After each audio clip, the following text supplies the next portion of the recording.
নাম হলো শরীফান্নাসা। ও তখন প্রথম আমাদের বাড়িতে যখনই হইল, যখন এইসব শুরু হইল তখনই আসছিল রাজ্জাক ভাই, তুফাইল ভাই, সিরাজুল আলম খান, শাহজাহান সিরাজ, এরা সবাই আসলো। গগন ভাই ছিল তখনকার আমাদের এমপি, ওনার বাড়িতে আইসা সব আমাদের বাড়িতে আইসা ঘাঁটি করলো। ঘাঁটি করে ওনারা কিছুদিন থাইকা লুকায়া ইন্ডিয়া চলে গেল। ট্রেনিং হয়তো পরে আসলো মন্টু ভাই। মন্টু ভাই আইসা ঘাঁটি করে আমাদের সব ট্রেনিং নিল। আর এরা আগে আগে আসছিল, তারা সবাই ইন্ডিয়া চলে গেলেন।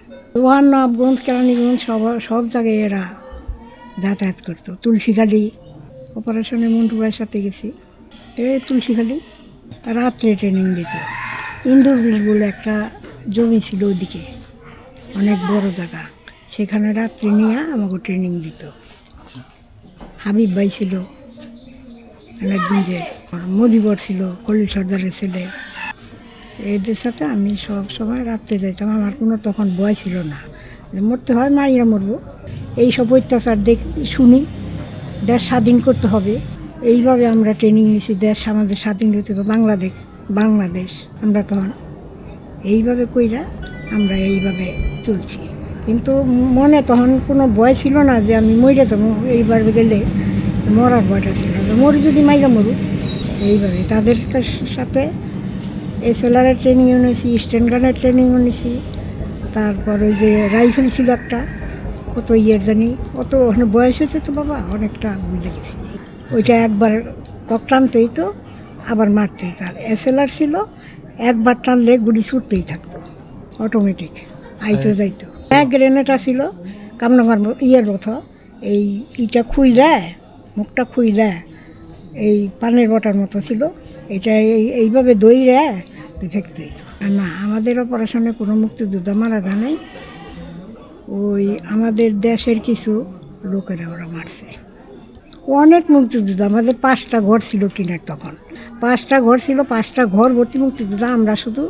আমরা ভাই বোন, আমার 4 ভাই, মা, আমি, আব্বা আর কাজের লোক, এরা থাকতো 5 ঘরে, আর আমরা সব ওই একটা ঘরে গাদাগাদি করে থাকতাম। বাকি ঘর সব মুক্তিযোদ্ধা ভর্তি, খাবার দাবার সব আমার আব্বা বহন করতো।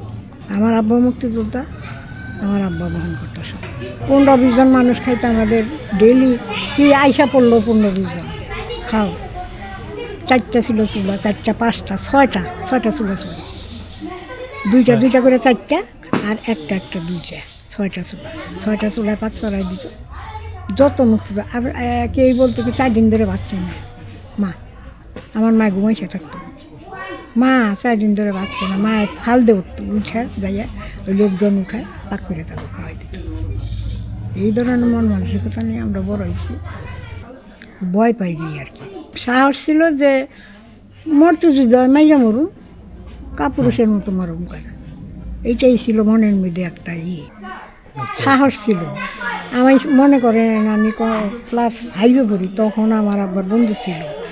বন্দুকটা নিয়ে মা গেছে কোথায় জানি, বন্দুকটা বাইকের বাইক বইয়া টিনের ঘর না, টিনের বেড়ার মধ্যে ঠেকায়া গুলি করছে। এই আওয়াজ পাইয়া আমার আব্বাই করলো একটা বাক্স, কাঠের বাক্স বানাইল, যে মেয়ে তো কোন সময় কোন দিকে কী করে ফেলাইব। অন্যকে গণ্ডগোলটা শুরু হইল। আরে কত মানুষ মারা গেছে, কত মানুষ এদিক দিয়ে আমাদের রোড দিয়ে গেছে, দেখছি বহুত খারাপ লাগছে। দিক বিদিক ছিল না মানুষের, কোন দিকে পালাইব। এই আমাদের ওই আহাদিপুরে ঈদগার রোডটা গেছে না, ওই রোডটা মানুষ যাইতো, আর দেখতাম বাইরে কী অবস্থা, কার কত অবস্থা। তখন এই যে এরা আসলো, আইসা এই যে কাছে ট্রেনিং দিলাম। ভিতরে ভয় থাকলে কোনো কিছু করা যায় না, আগান যায় না। ভয় জিনিসটা ছিল না, যে শুনতাম যে এরকম নারীকে নির্যাতন করে, এরকম করে মারতাছে, তখন নিজেই তখন ভিতরে একটা সাহস হইল, ঠিক আছে এরকম করে নারীকে এরকম করতেছে, তা আমরা কি বইসা থাকবো? মরি যদি মাইরা মরু, মরতে যদি হয় মাইরা মরু। আমরা দিনে বাইরেতাম না, রাত্রে বাইরেতাম, দিনে সব ওই যে আমাদের একটা ঘর ছিল, এই চতুর্দিকে এমনি ঘুরাই না, ওইটার মধ্যে সব অস্ত্র দাঁড়ায় না, এসএলআর, রাইফেল, স্ট্যান্ড গান, তারপরে যে বোমা টোমা সব দাঁড়াই না আসিল ওদিকে আর বাক্স ভর্তি। ওখানে আমরা কী করতাম, দিনে সব পরিষ্কার করে লোড করতাম, রাত্রে বাইরে। প্রথম অবস্থায় যে শুনলাম এইরকম মানুষকে মারতেছে, মহিলাদেরই করতেছে, নির্যাতন করতেছে, এই জিনিস শুই না মনের মধ্যেই আসলো কি যে যদি মরতে হয়তো মাইয়া মরব, কাপুরুষের মতন ওদের কাছে জীবন দেব না। ইন্দুরবিল একটা জায়গা ছিল, ওইখানে আমাদের অনেক জমি ছিল, ওইখানে যাইতাম, ওদের সাথে ট্রেনিং নিতাম, যেভাবে ট্রেনিং নিত ওইভাবে নিতাম। অসুরটা খাড়ায় যে ঠাস করে পড়ে যাও লাগে, ওটা শিখাইছিল, অভিনয় করছি। এখন তো বয়স হয়েছে বাবা, অতটা মেমোরিটাও গেছিলাম, 85 বছর বয়স কম না, তবু যে আসি এইভাবে চলে আসি না, একা একটা নয়, নিষেধ করতো না। আব্বা আমার বলছি মরতে হয় ব্যাঙ্গা মরুক, কাপুরুষের মতন বাসায় থেকে মরুক কেন। মৃত্যু, জন্ম মৃত্যু একদিন তো আছে, জন্ম হয়েছে একদিন, মৃত্যু তো হবেই, এটাই বলছি আব্বারে। আব্বাই কোনো বাধা করে না, আব্বাই মুক্তিযোদ্ধা ছিল, সেও ট্রেনিং নিয়েছে, সে ওই করছে, তাই সেই হিসাবে আমার আব্বা কিছু বলে। এত কষ্ট করার পর স্বাধীন হয়েছে।